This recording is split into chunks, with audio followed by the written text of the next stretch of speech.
6이라는 숫자가 의미하는 게 뭘까요? 예, 저게 아마존입니다.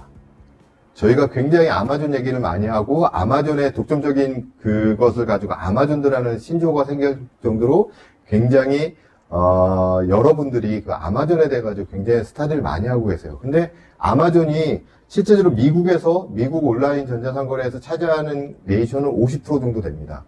하지만 미국 온라인이지 실제적으로 미국 내에서의 전체 상거래에서 차지하는 레이쇼 아니면 글로벌에서 차지하는 레이쇼를 보면 또 다른 얘기가 됩니다.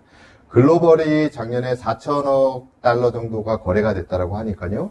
그 다음에 아마존이 2,500억 정도 됐다라고 매출이 2,500달러 정도 됐다고 하니까 결국은 아마존의 글로벌 레이쇼는 약 6% 정도 됩니다.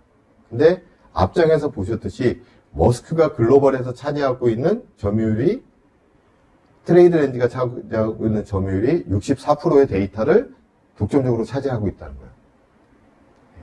이거의 자체는 향후에 머스크가 어떤 방향으로 저 데이터를 이용하냐, 그 기술을 이용하냐에 따라 가지고 아마존을 넘어서는 굴지의 통합 물류 기업으로 머스크가 이전을 할 수 있다.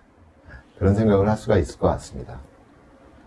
이 머스크 전략을 좀 이해하시기 쉽게 좀 장표를 하나 만들어 봤습니다. 이게 뭐냐면 머스크 자체가 18%라는 해상운송의 캐패시티를 가지고 요 수출항에서 수입항까지의 이런 해상운송 구간을 하는 반면에 지금은 엔드 투 엔드까지의 통합 물류 서비스를 하겠다라는 자체의 이제 전략을 가지고 있고요.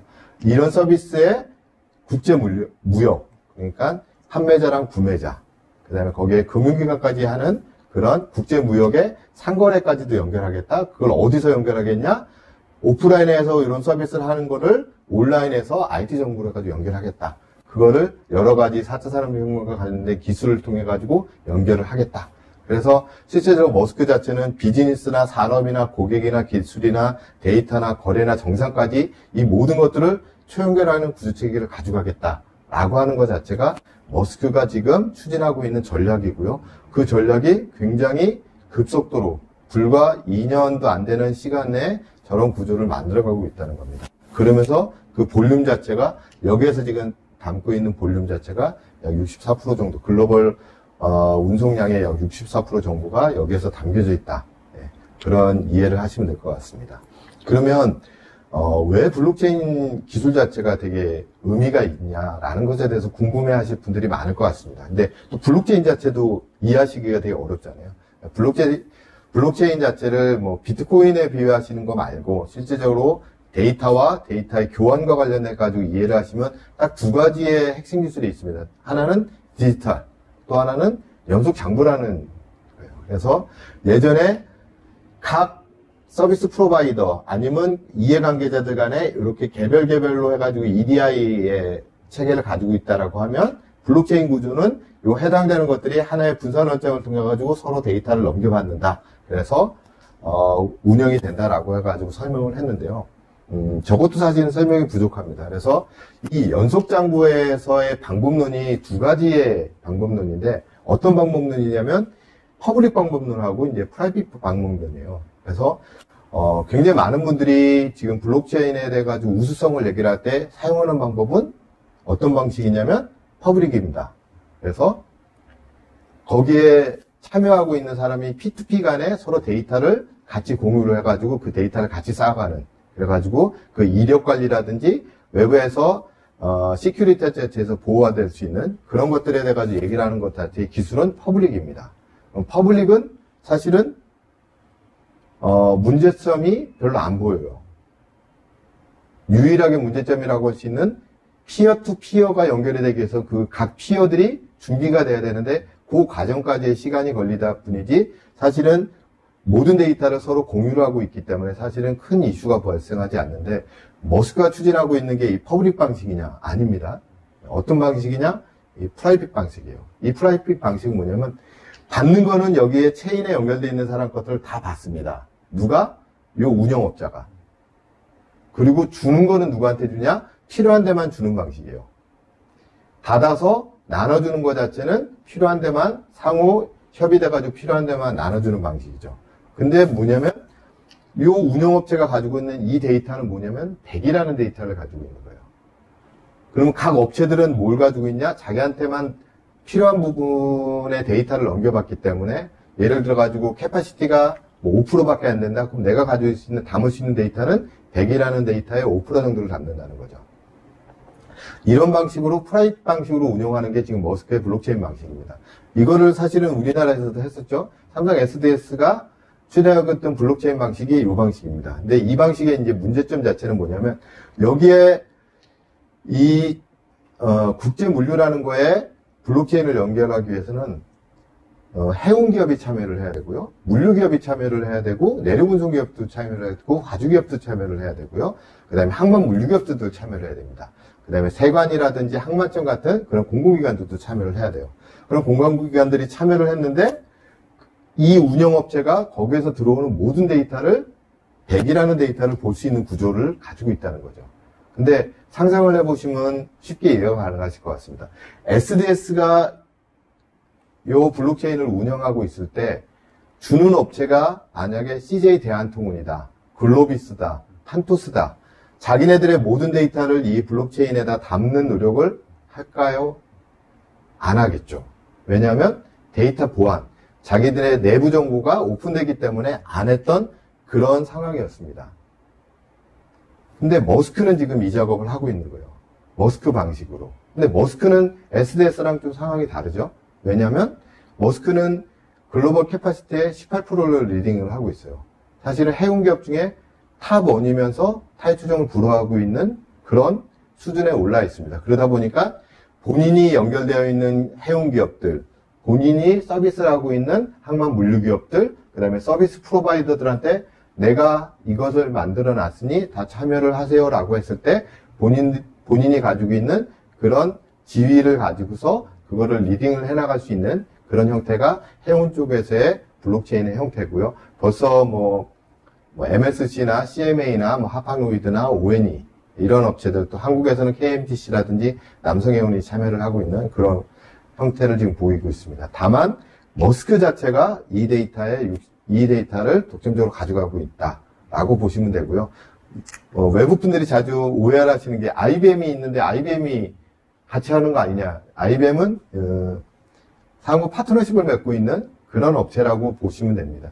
결국은 이 트레이드 렌즈를 운영하는 그 운영권은 GTD라고 하고 있는 머스크의 100% 자회사가 지금 가져가고 있고요. 그 기술을 같이 개발하고 그다음에 운영하고 있는데 IBM이 역할을 하고 있다고 보시면 될 것 같습니다. 이런 형태가 지금 해운에서 나타나고 있고요. 결국은 뭐냐면 머스크 자체가 사실은 저런 독점적인 그다음에 데이터의 패권을 가지고서 사실은 뭐 산업의 발전, 그다음에 공동의 발전을 위해서 사용을 하겠다라고 하면은 사실은 큰 문제가 없을 텐데 사실은 노바디 노입니다. 네. 그러다 보니까 굉장히 여러 가지 이슈가 발생될 수 있는 여지도 있고 그랬을 때 아까 말씀드린 그 격차를 넘어서는 추격차의 상황이 발생이 되면서 실제 한국 기업들은 한국 해운 기업들이나 그런 물류 기업들은 사실 여기에서 예하적으로 종속이 되는 그런 형태로 나타나지 않을까 그렇게 생각을 합니다. 그러면 걱정하시는 게 그러면 여기에 참여를 안 한 것이 정답이냐? 그럴 수는 없겠죠. 블록체인이라는 것 자체가 결국은 추세라고 하고 결국은 EDI의 문제점들을 개선하는 형태가 블록체인이라고 하면 블록체인은 향후에 뭐 5년이나 10년이라는 기간 동안 계속 확대되면서 저 체인을 넓혀갈 겁니다. 다만 어떻게 적응을 할 거냐, 대응을 할 거냐라는 것에 대해서 생각을 하시면 조금 전략적으로 좀 판단하실 필요가 있습니다. 왜냐하면 블록체인이 가지고 있는 핵심 기술 이 두 가지 중에 이 핵심 기술 중에 사실은 자기네들이 가지고 있는 리스크도 있어요. 뭐냐? 연속이란 말입니다. 연속의 의미는 앞장에서 보여드린 대로 전체 엔드-투-엔드 서비스가 각 플로우마다 계속적으로 흐름을 가지고 데이터들이 넘어가줘야 된다는 거죠. 그 중에서는 한국이라는 나라도 존재를 하고 있다는 겁니다. 근데 만약에 한국이라는 나라가 블록체인에 조인하지 않는다라고 하면 한국이라는 나라에서는 저 블록체인이 통용이 되지 않겠죠? 통용이 되지 않는다는 거는 연속이라는 게 깨졌다는 얘기입니다. 결국 체인이라는 것 자체가 각 체인의 마디마디가 서로 연결이 됐을 때 의미를 갖는다라고 하면 서플라이 체인과 동일하게 그런 의미를 갖는다라고 하면 연속적이지가 않다라고 하면 블록체인의 기술은 완벽성이 떨어질 수밖에 없습니다. 그러면 한국이라는 나라 자체가 글로벌이 차지하는 포션, 그 다음에 수출입되는 물량을 가졌을 때 어느 정도의 하나의 중대형급의 체인의 역할을 할 수가 있기 때문에 이 체인의 역할을 잘 이용을 하면 되는데 하나의 개인 기업들이 저거에 대응을 하기는 되게 어렵겠죠. 그래서 사실은 이제 별도로 아시는 분들도 아시겠지만 이제 밸류링크라는 그런 스타트업이지만 저희가 별도로 GSDC라는 그 컨소시엄을 만들어서 이런 4차 산업혁명, 특히나 이제 블록체인과 관련된 거에 공동 대응하자라는 컨소시엄을 만들어가지고 지금 운영을 하고 있습니다.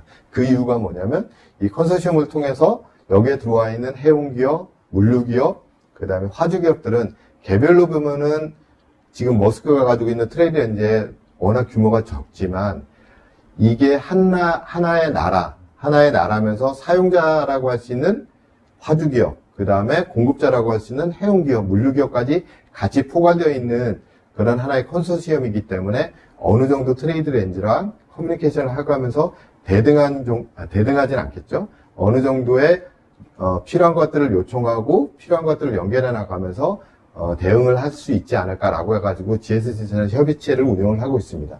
이런 거와 동일하게 우리가 이런 글로벌 큰 기업에 대응할 수 있는 방법에 대해서는 조금 전략적으로 고민을 하고 이렇게 대응을 하는 방식이 필요할 것 같습니다.